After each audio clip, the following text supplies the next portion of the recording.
Is your debt causing you sleepless nights? Knock your debt out with Debt KO. And your debt won't be the only thing keeping you up at night. Debt KO, free impartial advice on all your debt.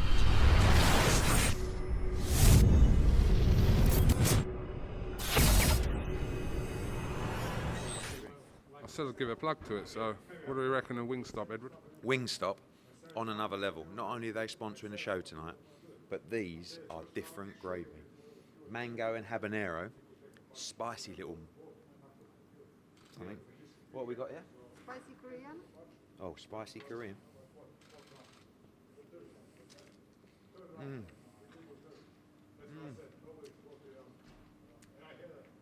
Wingstop, you may be sponsoring the show, and we thank you for the support and the money. But don't even worry about the money. Just keep bringing us the chicken. Different gravy.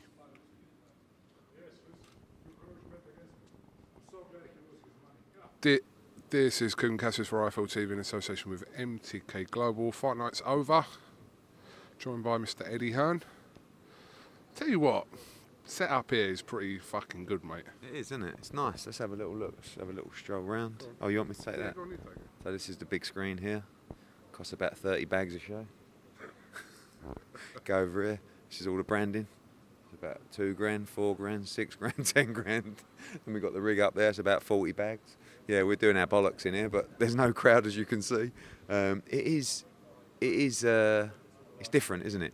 You know, and it's nothing can ever replace fans. But we're doing our best, and it was another great night. Let's talk about kind of from the first fight there with Sean Kearns. And Liam Davies. Impressive from Liam Davies. It was a good performance. Look, I like to start these cards if we can. You know, we don't have the atmosphere of a normal arena, so I like to start as often as I can with a competitive fight, normally sort of English title, British title eliminator. You saw a good one last week with Cullen and Doherty. You saw another good one tonight with Davis and Kearns. Good performance from Liam Davis. Yeah, he's going to go on. I think he'll challenge for a British title. He's young, he's undefeated. And I think he's going to do a lot in the bantamweight division. And I'm pleased to give these guys the opportunity. Errol Johnson, Steve Wood, they just said, look, we've got this fight. They're both ready to go. And I said, great. And the same goes for Jess Smith and Benn. And, you know, sometimes you get so much enjoyment out of someone like Jess Smith popping up and seeing you in the change room saying, I can't thank you enough for this opportunity. I'm ready to go. I'm going to lose weight. I'm going to get to 154. I thought he boxed really, really well. Really well. And, you know, it's great seeing these young prospects coming through and, you know, these world championship fights, but honestly, it's also really nice to see people get opportunities through this pandemic that wouldn't normally get it. Those boys took that fight on 4 days' notice because they had nothing planned. There's no small hall shows, there's no opportunities. So, you know, I'm glad they both took it, and well done to Jess Smith. Does it put you in a slight predicament with guys like Jess Smith and Liam Davies, where they're not your fighters, you've got them on the show, but they've come here to impress, and they do, but then you've obviously got your own fighters to get out. Yeah, it's difficult. Yeah. It's difficult, and some you look at and say, you know, if you look at Jess Smith, being brutally honest, Jess Smith is not a prospect that you're necessarily going to get behind and build, but what he has shown tonight is an entertaining, good fighter, so you will give him another opportunity, and then it's over to him. He won't be given an easy touch. If he wants to fight at 54, he's going to be fighting, you know, Cheeseman and Eggington and Fowler and all these guys. So, as I say, winner stays on, and that is the case. But it doesn't mean winner stays on and then you get a big contract fighting nobodies. It means you stay on and you get another test. But these guys are up for it because they've got nothing to lose, and that's what makes it enjoyable and also exciting to watch. Let's talk about Fabio Wardley first of all. I'm assuming you have watched the punch back, and I mean, what was your take on it? It looks like a lot of it on the glove was connected. Yeah, I think some on the glove, some around the side of the head. If you actually watch the clip of about 30 seconds before, 20 seconds before, he hurts him badly with a jab, and you can see Larty go backwards. I don't think it looked like the cleanest shot in the world, but he was absolutely polaxed. And what people at home don't get to see is him here, him walking back, him in the changing rooms. So unless he's going in for an Oscar in 2020, he was very, very badly hurt. So again, you know, I've seen the shot from many different angles. People have sent me the shot of it, you know, half hitting his glove and half hitting his face. All I can say is that he was absolutely polaxed, and I think it was an impressive performance from Fabio Wardley, because the first round it looked really lively. You know, Larty was trying to knock him out. It looked like he might have hurt him once, or certainly buzzed him. Fabio might deny, but then I thought it was a really impressive performance. You know, Gorman laboured to a 10-round points win. Dubois had a good fight with him over 4 rounds, and you know, I think people in situations like that, there's a lot of people with agendas who will just say, "Oh, he took a dive. Oh, he didn't hit him properly." But you know, I thought it was an impressive performance. So you would dismiss any kind of speculation of any kind of foul play on Larty's side? I mean, I don't see. You know, again, if you watch the fight back and you see the jab land about 10 seconds before he was clearly hurt, the shots hit him around the side of the head, it didn't look like he went down easy. It looked like he went down like a sack of spuds, and awkwardly as well. You know, it wasn't like he went over on almost on his leg. So I'll let you make out your own decisions. You know, and if the board think there was anything untoward, I don't think so. I've been around him all week. I mean, he's been telling me all week he's going to win and I'm going to sign him. And before he walked out, he said, "This is it. I'm going to do this." He ring walked like he was, you know, Muhammad Ali. So I don't think that, you know, he wanted to lose the fight. So in that respect, no. But yeah, nevertheless, Fabio Wardley's story goes on. We'll be looking to step him up. He'll feature on the Dillian White and Povetkin card as well, I'm assuming. I'd love him to fight for the British title. I mean, before Dave retired, that was a fight that we were looking to make. So whoever the board want to put him in with for the British title, then he'll be ready to go. The Alan Babic story continues as well, with a 3rd round knockout of Tom Little, who was absolutely devastated. We know Tom Little took this fight seriously, but Alan Babic pretty much, as he says on the tin, does what he does, and it's effective.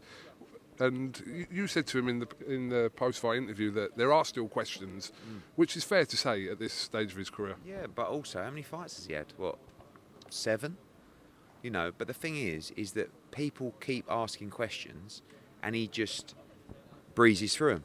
And do you know one thing that pisses me off, to be honest with you, is moaners. And I've seen fighters moaning about Alan Babic, saying, "Oh, do you know what? I can't understand this Babic. He ain't even that good. Why is he getting these opportunities?" Why? Because he's fucking entertaining. Go on Twitter now. He's still trending, I think, number 4 or 5. People love to watch exciting fighters. People love to watch people trying to knock people spark out, especially heavyweights, especially small heavyweights, with personality and fucking game in and out of the ring. This is called the entertainment business. Stop moaning on your chair that this bloke's getting opportunities when he's going in there. He's creating noise, he's expressing his personality, and he's fucking knocking people out. Tom Little was bang up for it, and he absolutely walked through him. I thought that was impressive from Babic. He's never going to be the neatest, cutest heavyweight in the world. But mate, after 3 rounds of non-stop action, he weren't even breathing. But when there's a big heavyweight in there that can punch, then we're going to find out more. But for now, at least give him the credit. You know, when he boxed Sean Dale Winters, oh, blimey, this is a big step up. Bulldoze. When he boxed Niall Kennedy, this could be interesting. Bulldoze. Boxed Tom Little. Do you know what? Loads of people were texting me today, boxing people, saying, "I quite fancy Tom Little tonight." He absolutely smashed him to pieces. And Tom was fit as a fiddle. You can't take that unless you can land back and hurt him and put a dent in him. And Tom couldn't do it. Mic drop. Edward, do you think Tom possibly might call it a day now? Look, I'd like to see Tom probably get a win. But, you know, it's hard to get like a run out when you've had those defeats. Do you know what I mean? So he could fight, you know, a British heavyweight and get a win. But, I don't know, he put a lot into that fight. You know, I was actually quite nervous for that fight. I mean, you were walking around, you know, and with the ring walks and stuff like that. And I like Tom Little, he's a nice bloke, but, you know, he wasn't good enough tonight, and that's sport.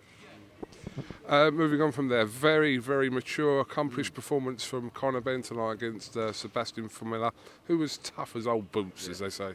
I thought it was a brilliant performance, and, you know, a big box ticked from Conor Benn of clearing that next level and doing it really, really well. You know, hardly losing a round to a former IBO world champion, you know, 1 defeat on his record to Sean Porter, on points as well. And I felt that probably in the 9th round, Conor was on the way to get him out of there. Mate, Formella, tough as nails. Kept going, kept throwing punches. Conor Benn, you know, a little bit sloppy at times because he was taking chances in the end. He wanted to get people out of there. And by the way, that's what people want to see. People don't want to see people cruise into a points win and after 7 or 8 rounds of dominating a fight, just trying to coast it out. They want to see you trying to knock people out. And Conor Benn does that. He's still a little bit vulnerable in terms of taking shots, But, you know, I think he's going to move up now. And he made it very clear in his post-fight interview. He wants Josh Kelly. That is a massive fight. Massive fight. And next summer, you know, Josh Kelly's going to fight Avanesian. And if he beats Avanesian and give Conor one more, that is a monster fight next summer. Monster fight for British boxing. So if Conor wants it, I'm happy to deliver it. What are you waiting for to announce that 30th show with Dillian Whyte? Nothing really. It's like 10 weeks away, isn't it? So I think the main thing is just make sure, which we understand everything is fine. Povetkin's out of hospital, he's all good. Just want him to start his training camp, you know, which he'll probably do so in the next couple of weeks. So everything from World of Boxing suggests that January 30th date is fine. We're building the card now for that. There is a chance that that fight will either go on the card or headline its own Saturday night fight night the week before on January the 23rd. So we're just working that out as well. But no, all planning now. I mean, look, you know, we had Benn Formella tonight. Next weekend we got Jacobs against Rosado in America. The weekend after that we got Billy Joe Saunders against Martin Murray in here. Then the week after that we got Joshua Pulev. The week after that we got Canelo against Callum Smith. Then we got a few weeks off. Then we got Garcia against Luke Campbell. Then we got Kelly Avanesian maybe on the 23rd. Then we got White Povetkin. We've also got Josh Warrington against Kanzu to announce as well. So it's like, mate, we're absolutely flying. The schedule's non-stop, and I've got to go now because, you know. Hold on, I've got one more question to ask you. There's been a little bit of outrage over the announced pay-per-view price for Joshua Pulev of $24.95. I'm sure you would have seen it. I'm sure you would have seen the feedback from that. Bits and pieces. I'm kind of just trying to stay focused on what we're doing. It's the same price as Joshua's last pay-per-view against Andy Ruiz. Did you say that wasn't going to be the case, though, when he fought Andy Ruiz? I just said that this was the price point for this pay-per-view. It might not be the case all the time. We've decided to keep it the same price. We've got no fans. We have 70,000 people at Tottenham Hotspur that are no longer coming. So we just decided to keep the pay-per-view price the same price as it was for his last fight. He is the biggest star in world boxing, and next weekend, if you really want, you can spend 20 quid to watch an exhibition with Mike Tyson and Roy Jones, or the week after you can spend a touch more to watch the biggest star in heavyweight boxing and a massive undercard close out the year before he fights for the undisputed heavyweight championship of the world. So there's no price increase for Anthony Joshua, despite the fact there are millions and millions and millions and millions and millions and millions of pounds no longer coming into the fight. So we'll keep the price the same. Potential AJ Fury fight, though, I'm sure you want to keep that under £30, surely.